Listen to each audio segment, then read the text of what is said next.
Bore da. A message from 2052 has just appeared on my timeline. It confirms what I've been talking about, the link between the solar flare, the storm and the messages. In this message, Ivan Rees refers to the anomaly, to things being a bit scrambled.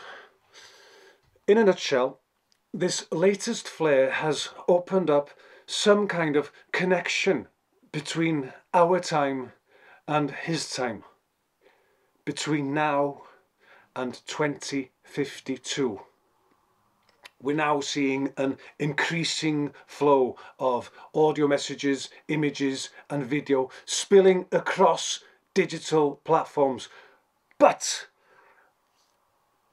there's no predictable pattern, there's a randomness to it. Other than this message from Ivan, we have had no reports of any direct or intentional attempts to communicate, yet